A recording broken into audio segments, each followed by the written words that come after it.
il faut savoir aussi que chaque pas,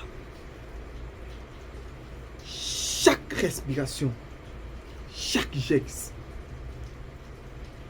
nous amène peu à peu vers la mort. Ça c'est clair. Ça c'est clair. Chaque pas que tu fais, tu te rapproches de la mort. Chaque respiration, chaque geste te rapproche de jour en jour vers la mort. Sénèque l'a dit. Toutes nos vies sur cette terre est un voyage vers la mort. Ça c'est clair. Ça c'est clair. Alors, on peut se poser la question, ça va que doit-on faire concrètement?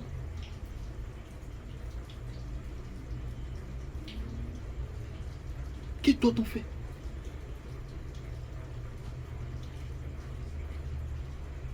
L'idée, c'est de vivre bien. C'est de vivre bien.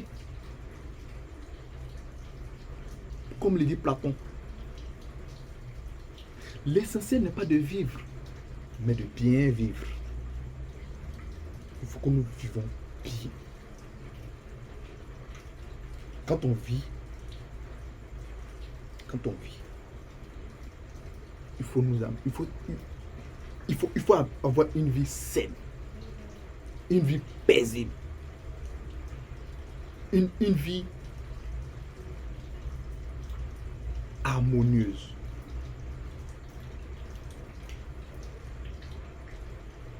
On peut aussi se poser la question, comment vivre en paix avec soi et avec les autres?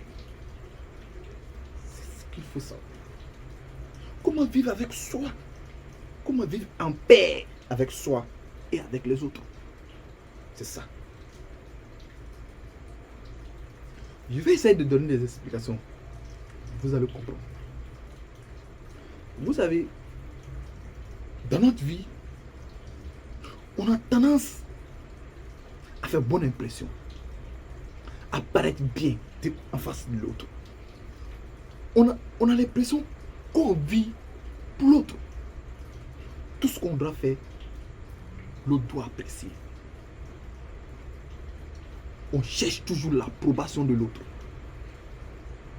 Que ce soit dans notre manière de vivre, dans notre manière de parler, que ce soit dans notre manière de se vêtir, que ce soit dans notre manière de marcher, que ce soit dans notre manière de en tout cas, tout.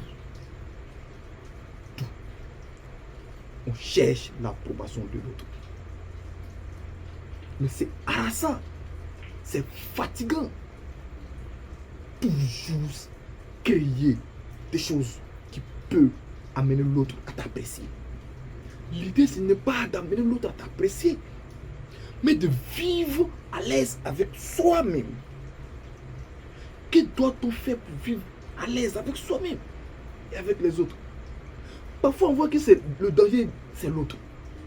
Mais ce qu'on oublie, nous sommes un danger aussi pour l'autre. L'autre n'est pas forcément un danger pour nous, mais nous aussi, on est un danger pour l'autre. Donc, l'idée,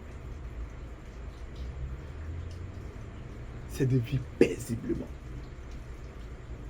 C'est de vivre paisiblement.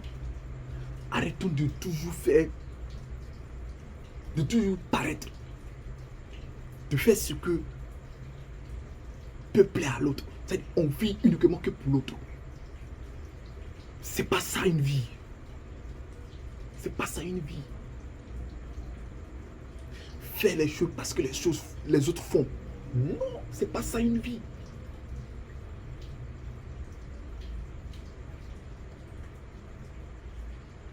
Comme j'ai l'habitude de te dire, pourquoi faire ce que l'autre fait si ce que je fais n'est pas mauvais? Je l'ai dit dans une de mes précédentes vidéos. Pourquoi tu veux forcément faire ce que l'autre fait et l'autre ne veut pas faire ce que toi tu veux faire? Pourquoi? Alors que ce que tu fais n'est pas mauvais. L'autre doit te copier aussi. Pourquoi c'est forcément toi qui dois copier l'autre? Chose à méditer. Chose à méditer.